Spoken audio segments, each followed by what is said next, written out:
നിലമ്പൂരിന്റെ ചരിത്രത്തിലെ തന്നെ മൂന്നാമത്തെ ഉപതെരഞ്ഞെടുപ്പിനാണ് ഇപ്പോൾ കാഹളം ഉയർന്നിരിക്കുന്നത്. റോഷിപ്പാൽ ആദ്യത്തെ രണ്ട് ഉപതെരഞ്ഞെടുപ്പുകൾ, ഒന്ന് 1969 MP ഗംഗാധരൻ വിജയിച്ച ഉപതെരഞ്ഞെടുപ്പ്, മറ്റൊന്ന് 1980 ആര്യാടൻ മുഹമ്മദ് മന്ത്രിയായതിനു ശേഷം ഹരിദാസിനെ മാറ്റി അവിടെ വിജയിച്ച ഉപതെരഞ്ഞെടുപ്പ്. ഇപ്പോൾ ഇതാ മൂന്നാമത്തെ ഉപതെരഞ്ഞെടുപ്പ് വരുമ്പോൾ ഒട്ടേറെ വ്യത്യസ്തമായ രാഷ്ട്രീയ സാഹചര്യമാണ്. PV അൻവർ എന്ന ഇടതിന്റെ തുറുപ്പുചീട്ട് ഇപ്പോൾ UDF പാളയത്തിലാണ്. UDFന്റെ സഹകരിക്കുന്ന കക്ഷിയായി തൃണമൂൽ കോൺഗ്രസിന്റെ പ്രതിനിധിയായി PV അൻവർ മത്സരരംഗത്തുള്ള UDFനോടൊപ്പം ചേരുകയാണ്.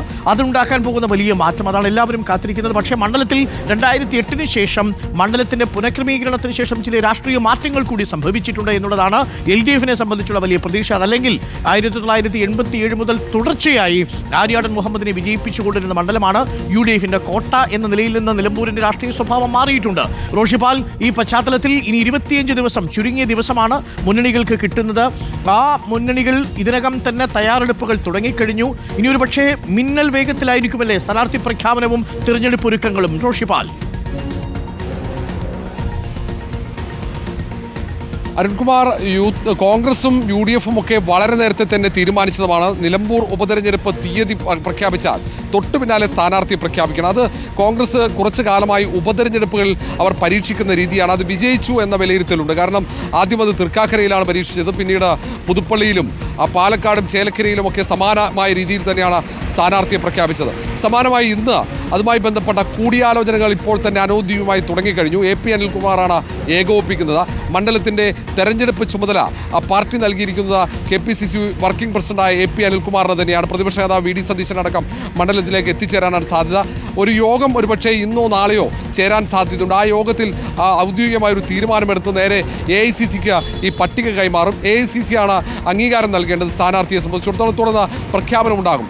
നാളെ എന്തായാലും UDFന്റെ നിലമ്പൂരിലെ പടയാളി പോരാളി ആരാണെന്ന് വ്യക്തമാകും. UDFനെ സംബന്ധിച്ചിടത്തോളം ഏറ്റവും വലിയ പ്രതീക്ഷ നിലവിലെ രാഷ്ട്രീയ സാഹചര്യങ്ങളിലാണ്.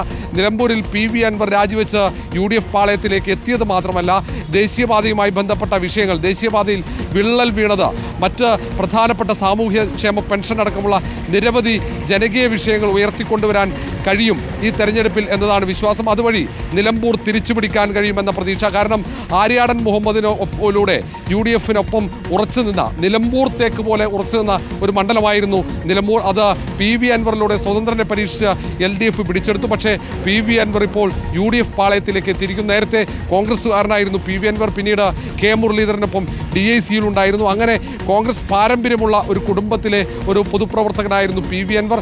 അങ്ങനെ കോൺഗ്രസിലെ അടക്കം വോട്ട് സമാഹരിക്കാൻ PV അൻവറിലൂടെ LDFന് സാധിച്ചു.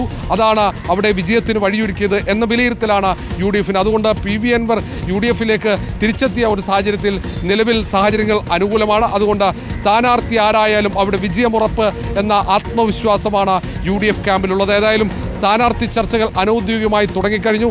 VS ജോയ്, ആര്യാടൻ ഷൗക്കത്ത്, 2 പേരുകൾ മാത്രമാണ് ചർച്ചയിൽ. DCC അധ്യക്ഷൻ, മുൻ KSU അധ്യക്ഷൻ എന്നതാണ് VS ജോയിയുടെ ഒരു പ്രത്യേകത. യുവനേതാവ് ആര്യാടൻ ഷൗക്കത്തിനെ സംബന്ധിച്ചിടത്തോളം ആര്യാടൻ മുഹമ്മദിനൊപ്പം നിന്ന വലിയൊരു കൂട്ടം പ്രവർത്തകർ മണ്ഡലത്തിലുണ്ട്.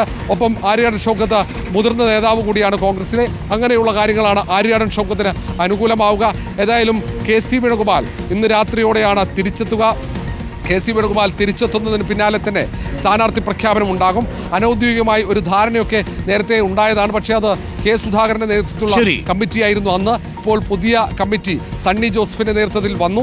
അതുകൊണ്ട് ഒരു ആലോചന കൂടി ഉണ്ടാകും. പക്ഷേ അത് ടെലിഫോണിലായിരിക്കും ആലോചനകൾ. പിന്നീട് വളരെ വേഗത്തിൽ കാര്യങ്ങൾ നടക്കുമെന്നാണ് ഇപ്പോൾ പറയുന്നത്.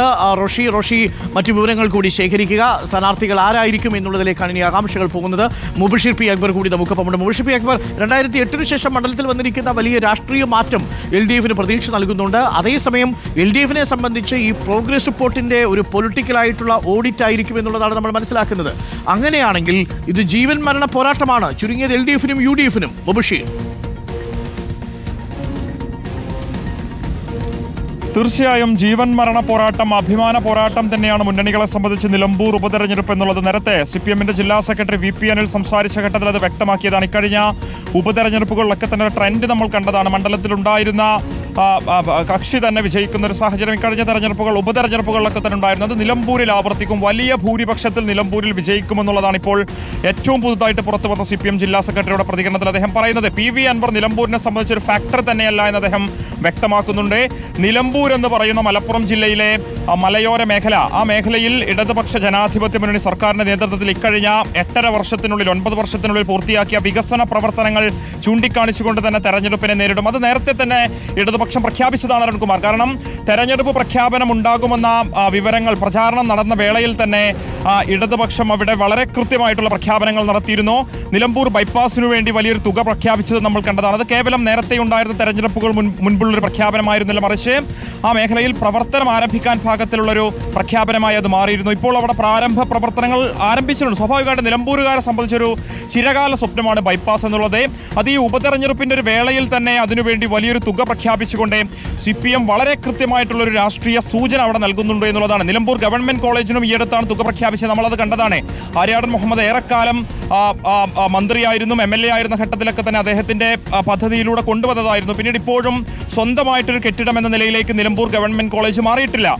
ഇടതുപക്ഷം തന്നെ PV അൻവറിലൂടെ 2 തവണ മണ്ഡലം പിടിച്ചെടുത്ത ഘട്ടത്തിലും തെരഞ്ഞെടുപ്പിലെ പ്രധാനപ്പെട്ട ഒരു പ്രചാരണ വിഷയം കൂടിയായിരുന്നു നിലമ്പൂർ സർക്കാർ കോളേജിന് ഒരു കെട്ടിടം കൊണ്ടുവരും, ഇവിടെയുള്ള വിദ്യാർത്ഥികളുടെ വിദ്യാഭ്യാസ നിലവാരം ഉയർത്തുന്നതിന് വേണ്ടി ഒരു സർക്കാർ വിദ്യാലയം, കലാലയം അവിടെ നടപ്പിലാക്കുമെന്നുള്ളത്.